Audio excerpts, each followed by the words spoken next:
بسم اللہ الرحمن الرحیم۔ ہم سورہ حج کا ترجمہ پڑھ رہے ہیں۔ جب اللہ کا ذکر ہوتا ہے ان کے دل ڈرنے لگتے ہیں، اور جو افتاد پڑے اس کے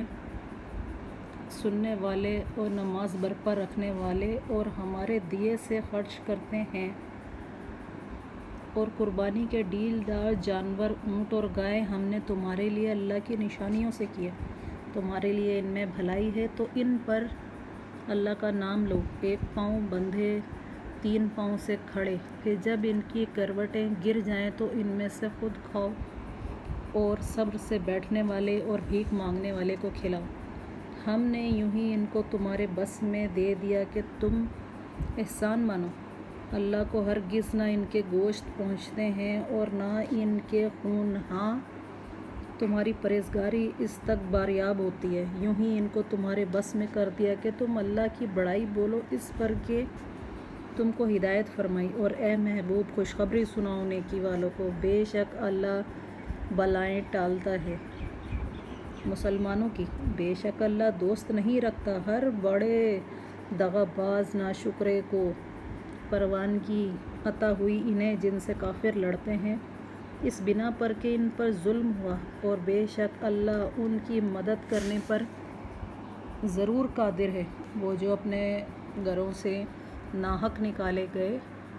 صرف اتنی بات پر کہ انہوں نے کہا ہمارا رب اللہ ہے، اور اللہ اگر آدمیوں میں سے ایک کو دوسرے سے دفع نہ فرماتا تو ضرور ڈھا دی جاتی خانقاہیں اور گرجا اور کلیسے اور مسجدیں جن میں اللہ کا ذکر بکثرت اللہ کا نام لیا جاتا ہے، اور بے شک اللہ ضرور وعدہ فرمائے گا اس کی جو اس کے دین کی مدد کرے گا، اور بے شک اللہ ضرور مدد فرمائے گا اس کی جو اس کے دین کی مدد کرے گا، بے شک ضرور اللہ قدرت والا غالب ہے۔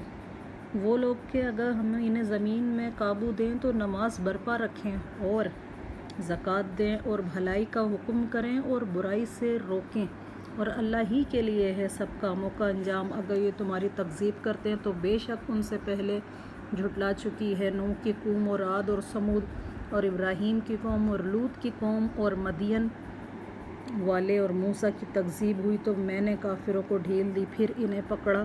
تو کیسا ہو میرا عذاب، اور کتنی ہی بستیاں ہم نے کھپا دیں کہ وہ ستمگر تھیں تو اب وہ اپنی چھتوں پر ڈھئی پڑی ہیں، اور کتنے کنویں بیکار پڑے اور کتنے محل گچ کیے ہوئے ہیں۔